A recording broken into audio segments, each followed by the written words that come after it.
Welcome to the weekly Comic Web Old Time Radio Program podcast. We sell old time radio programs, Golden Age comics in PDF format, and we have other free podcasts. Visit comicweb.com for more information or find us on Facebook and iTunes. This week, our podcast features an episode of Roy Rogers called Wagon Raiders. It first aired on March 4th, 1951. The king of the cowboys, Roy Rogers.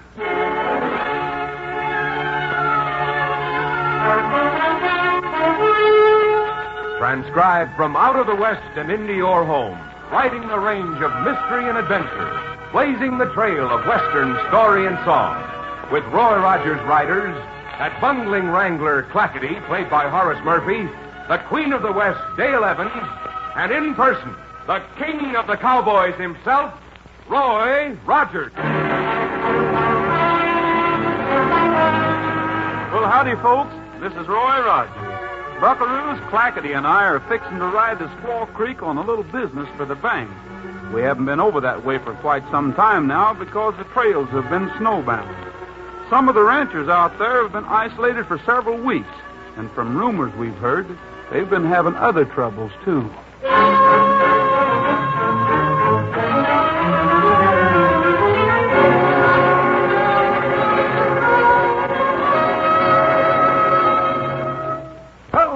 Before you can get this stuff freighted out to my place, Dick.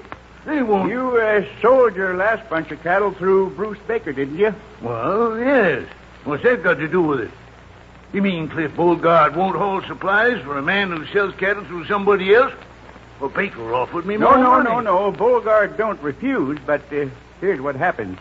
I go to Beauregard and ask him to haul these things out to your place, and he turns me down. Says it ain't safe. Then you hire somebody else to take them, and by golly, Beauregard's right. They get attacked along the road. Your supplies get destroyed. Your driver gets shot up. Well, I don't know there's any connection, Nort. All I know is what happens. Well, I need these supplies. And I ain't going to be scared by a four-flusher like Cliff Beauregard. Ain't nobody going to stop me from getting them home.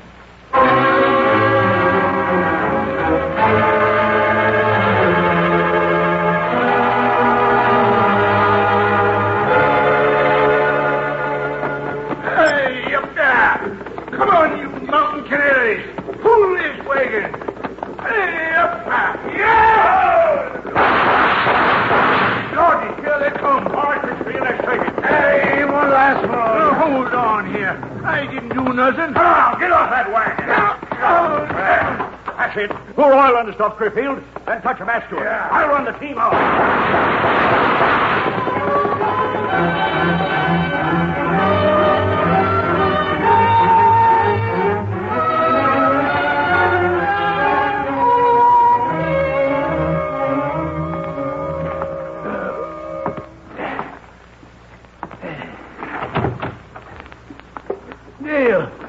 Can they get a room here?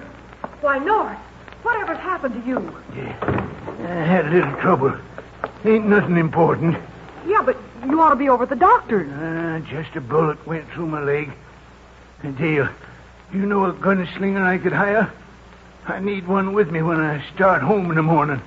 A man who'll shoot first and ask questions later. A mean man. You happen to know anybody can fill that bill? Well, I may, Nort, but you need some rest. If I can find the man I'm thinking of, I'll have him here to meet you in the morning.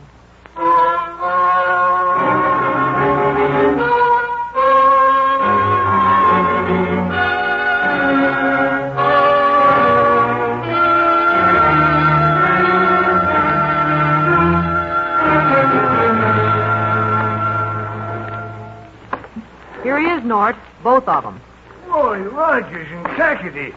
Well, Dale, I asked you for a gunslinger. Don't you think we can handle a gun, Nort? Why don't you give him a demonstration, Roy? But the thing I wanted a gunslinger for was... Sit down here, Nort.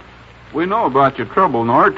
When do you want these gunslingers? I aim to hire me a wagon and team from the liver stable, then make another try to get home this morning. You load your wagon, Nort. Clackety and I have one call to make. It won't take over a few minutes, and then we'll be ready to leave.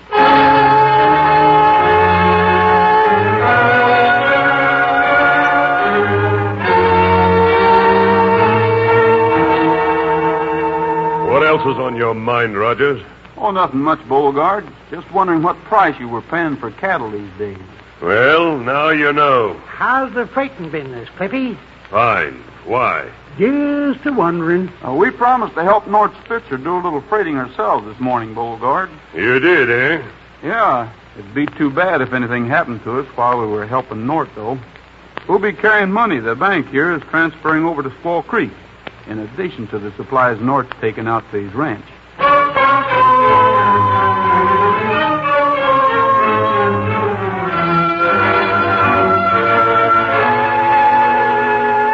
Terrible mistake. Terrible. Why'd you do it, Roy? Why'd you tell Beauregard you'd be carrying all that money on this trip? If Beauregard's behind these raids, the money will be a little extra inducement. Inducement? For what? To have his raiders come at you? Exactly. Dale, as soon as you have time, I wish you'd ask the sheriff to fix up an ambush just outside the cabin near 3 Points. I kind of think we'll be visiting there before this job's done.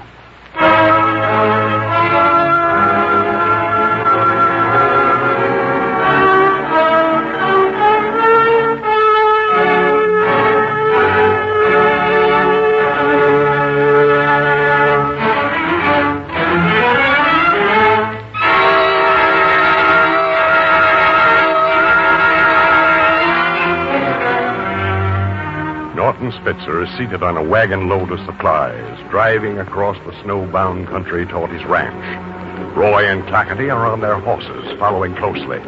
As yet, nothing has disturbed the calm of the winter's day.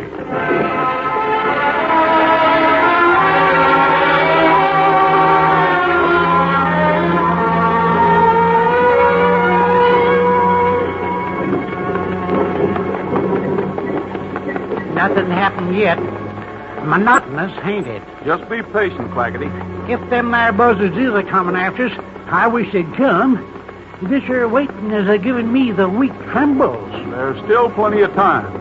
Don't relax for a single second. If you do, we may be whipped.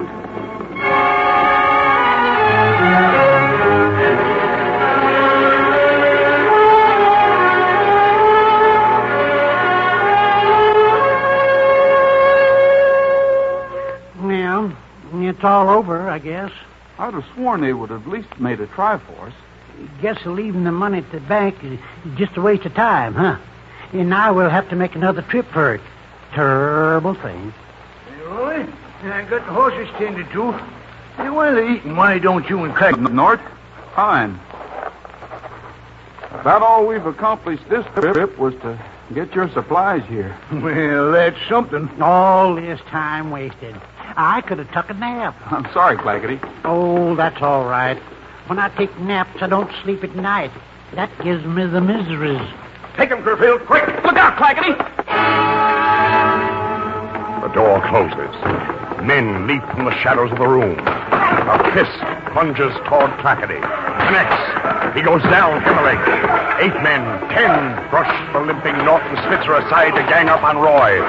He defends himself bravely, sending one outlaw after another sprawling to the floor. But the others, there are too many of them. They hit, they kick, they gouge. Roy can't stand up with this many. He's going down, beaten by the sheer weight of numbers. Roy is on the floor. You got their guns, Crayfield? Yeah. All of them, including the sneak guns? I heard Rogers all... Yeah, we got them all, Bugger. You heard wrong, Barger. When I carry guns, they're in my belt, where they can be seen. Just stand there quiet, Rogers. When we want something from you, we'll say so. How about that load of supplies, Crayfield? We got to keep the head man happy. Ed and Jack went out to burn the supplies. Hey, you want any help tying their wrists? No, it's all done. Now, Rogers, we'll give you a little attention. Now, wait a minute, Bugger. I'll handle this. Now, look, Rogers. Nobody likes to kill a man. That's something we won't do unless we have to. If you're smart, you'll tell us where the money is and go free. How do I know I will go free, though? And we'll leave you in a safe place, all 3 of you, and send a message to the sheriff telling where you can be found. Now, where's the money? I know you might try that old cabin out near 3 Points. I figured we might get into trouble on this trip, so I didn't try bringing it along. Well, thanks, Rogers. See, Bugger, that's how it's done. Yeah. We'll have the boys take Spitzer out to the place at Indian Run. You and me'll go to that cabin at 3 Points. Well, what about Rogers? Him and his partner will go with us. You don't mind, do you, Rogers? No. In fact, I'm anxious to go to 3 Points with you.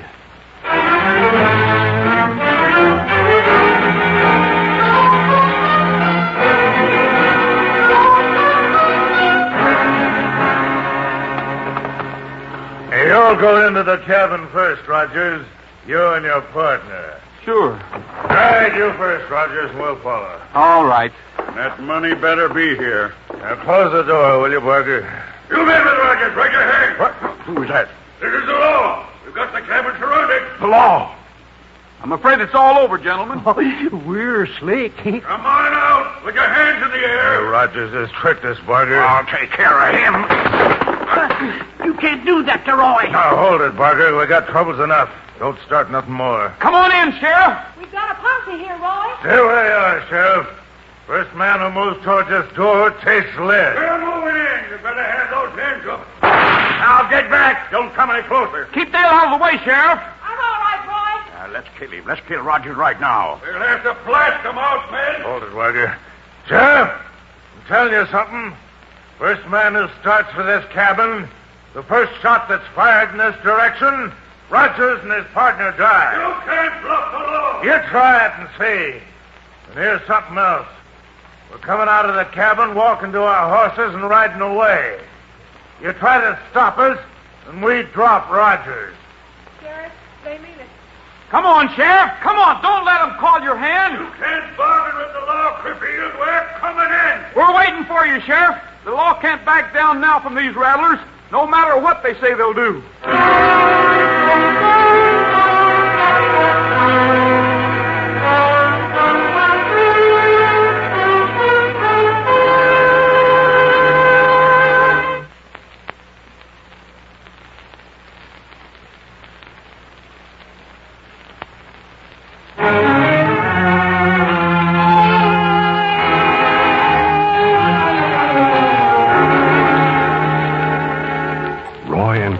Are being held by the two outlaws in a cabin at 3 Points. Outside, Dale and the sheriff have a posse surrounding the cabin, ready to move in on them. Until now, because of the outlaws' threat to kill Roy and Clackety. But Roy has urged him to disregard the threats, and the sheriff has made up his mind.